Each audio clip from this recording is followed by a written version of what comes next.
mambo yalizidi kunoga. Shemeji hakuwa na breki tena, alitokwa na maneno kama mtu aliyepagawa. Alisema, Sasha, unajua sana. Unakatika vizuri hadi najua kabisa wewe ni mwalimu kamili. Nikajibu, asante sana. Nawe pia unajua vizuri shemeji, asante. Shemeji, nilisikia kivuta sauti kwa mahaba. Shemeji alinguruma kidogo. Akaniuliza, niambie mama, unajisikiaje? Nikajibu, ni hapo hapo tu. Shemeji alinibeba kwa nguvu ya mahaba, tukiendelea na mambo yetu huku mvua ya rasha ikiendelea kunyesha usiku huo wa kipekee.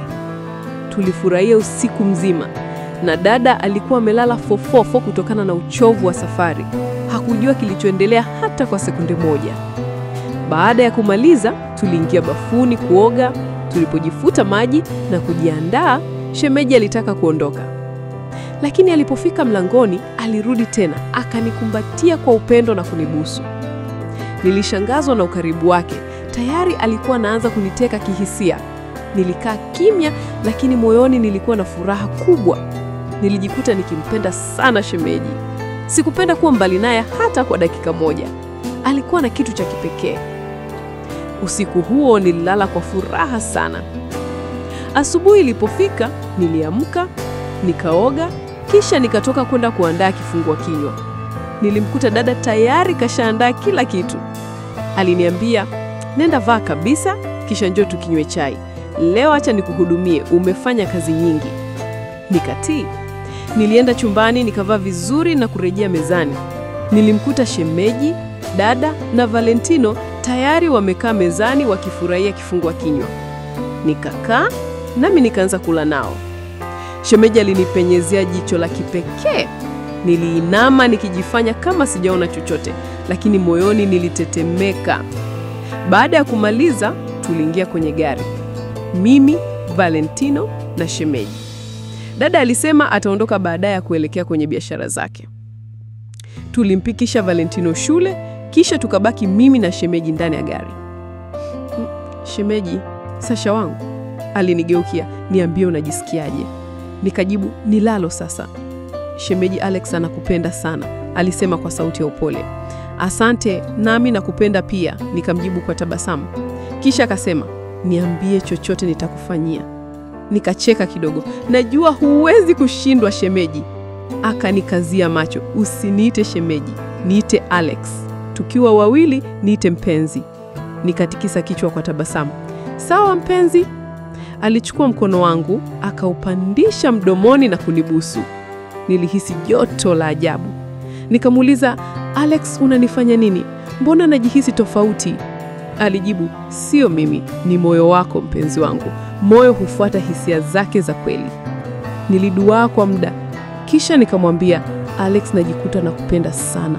Naanza hata kuhisi wivu. Sijui kwa nini. Sitaki hata ukae mbali nami hata kwa dakika moja. Alikuwa na kitu cha kipekee. Alex alipaki gari pembeni, akanikumbatia kwa nguvu, akasema, nitakulinda daima. Je, utanikubali katika maisha yangu? Nikajibu, sio rahisi mimi kukutenga, amini hivyo. Kisha aliwasha gari na tukaendelea hadi ofisini. Alinishusha, nikashuka na kuingia ofisini kwangu. Lakini akili yangu haikuwa kazini, ilikuwa kwa Alex tu. Mara message iliingia. Alex, Sasha wangu, najiona nimevurugwa, nashindwa kujizuia, natamani kuwa karibu yako muda wote. Nikajibu, hata mimi nipo hivyo, siwezi hata kuanza kazi vizuri, nakumisi sana. Alex, usijali, nipo nawe kila dakika, nitakapomaliza kazi tu nitakufuata. Nikajibu, asante, jitahidi dada asigundue, tutakuwa pamoja tukitoka. Alex, usijali, ila natamani leo ningekaa na wewe usiku mzima. Nikajibu, na mimi natamani hivyo sana.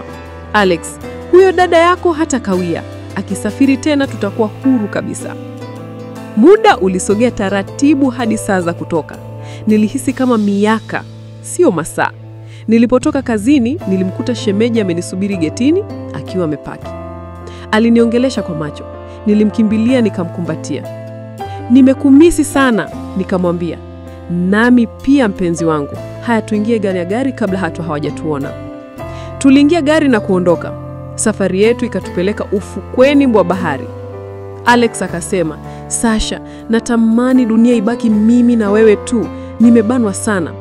Nikajibu, hata mimi napenda hivyo. Natamani dunia ijue na kupenda kiasi gani. Najaa furaha kiwa nikikuona. Tuliendelea kuongea, tukifurahia upepo wa baharini. Mahaba yalizidi kushamiri.